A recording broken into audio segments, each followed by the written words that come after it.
لائیں، 100 کو ہی بلا کر کے پردے سے جو ہے وہ ان کی مدد کریں۔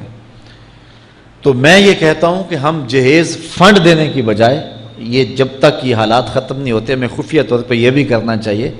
لیکن ساری قوم ادھر لگ گئی ہے، تو اس کی بجائے ہمارے علماء کو، ذمہ دار کو، یہ مختلف چینلز کے اوپر یہ جو ٹاکنگ ہوتی ہے اس پہ گفتگو ہونی چاہیے کہ اس رسم کو ختم کیا جائے اور معاشرے کی تربیت کی جائے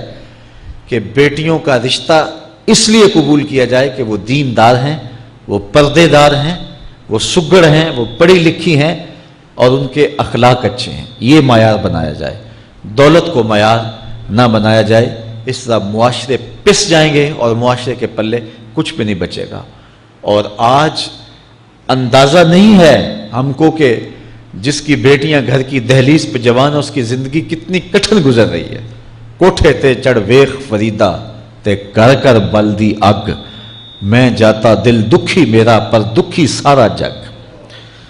تو پورا معاشرہ اس وقت اس اذیت سے، اس کڑن سے گزر رہا ہے کہ بیٹیاں جوان ہیں اور رشتے نہیں مل رہے، اور پھر اگر رشتے مل رہے ہیں تو بیٹے والوں کے نخرے ہی بڑے عجیب ہیں، اور پھر جس طرح وہ بیٹیوں کو، غریبوں کی بیٹیوں کو لونڈیاں بنا کے اپنے گھروں میں رکھتے ہیں، تو یہ ایک الگ درد کی اور دکھ کی کہانی ہے۔ میرے پاس لوگ آتے ہیں،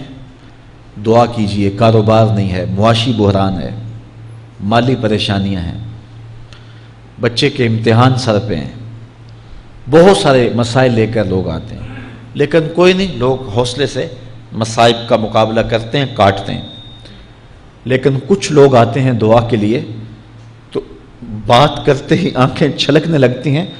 اور میرا دل بھی قابو میں نہیں رہتا۔ لوگ کہتے ہیں کہ حضرت دعا کرو، بیٹی سسرال میں دکھی ہے، اللہ سکھ دے دے۔ تو میں دعا بھی کرتا ہوں، لیکن میں تنہائی میں جا کے روتا ہوں کہ اس درد کا مداوع کیا ہے، اس دکھ کا علاج کیا ہے، اور معاشرہ تیزی سے اس تکلیف کی طرف بڑھ رہا ہے، اور طلاق کی شرح بھی جو ہے وہ بڑھتی چلی جا رہی ہے۔ میرے پاس ایک دن ایک صاحب آئے، ساتھ ان کی بیوی تھی، اور میں انہیں جانتا ہوں، عزت دار لوگ تھے۔ تو انہوں نے کہا کہ ہم آپ سے کوئی تنہائی میں بات کرنا چاہتے ہیں۔ تو ان کے اپنے عزیز تھے، بیٹیاں اس شخص کی زیادہ ہیں، اپنے عزیزوں میں شادی کر دی، تو اس وقت انہوں نے طے کر لیا کہ کوئی بات نہیں، ہم جہیز نہیں لیتے۔ لیکن وہ باپ بلک بلک کے مجھے کہہ رہا تھا کہ کتنے دنوں سے میری بیٹی گھر آ کے بیٹھی ہوئی ہے، اور وہ کہتے ہیں کہ اتنی دیر واپس نہ آنا جب تک تیرا جہیز پورا نہیں ہو جائے گا۔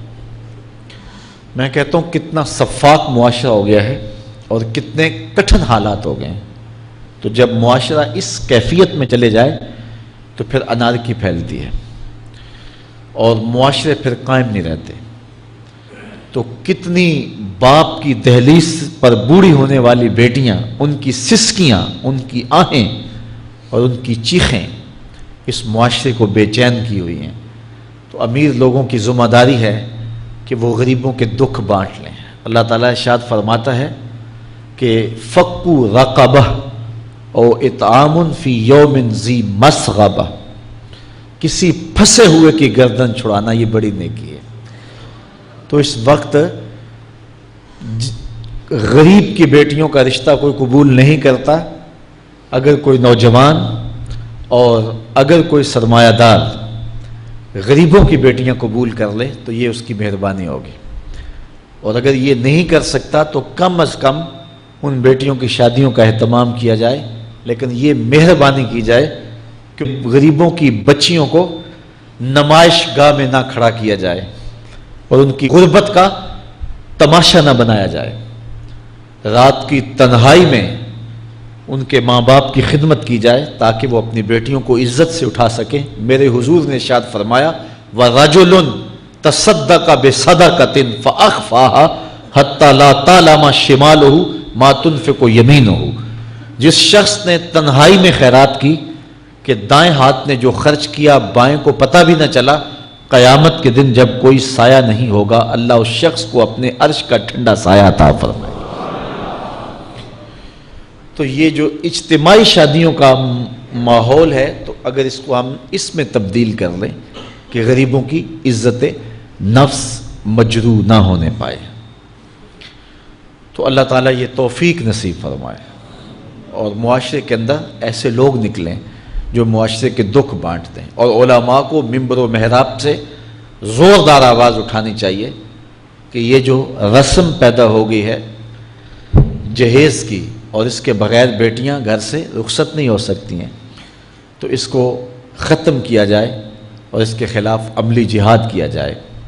اور اس کے لیے امیر لوگ نمونہ بنیں۔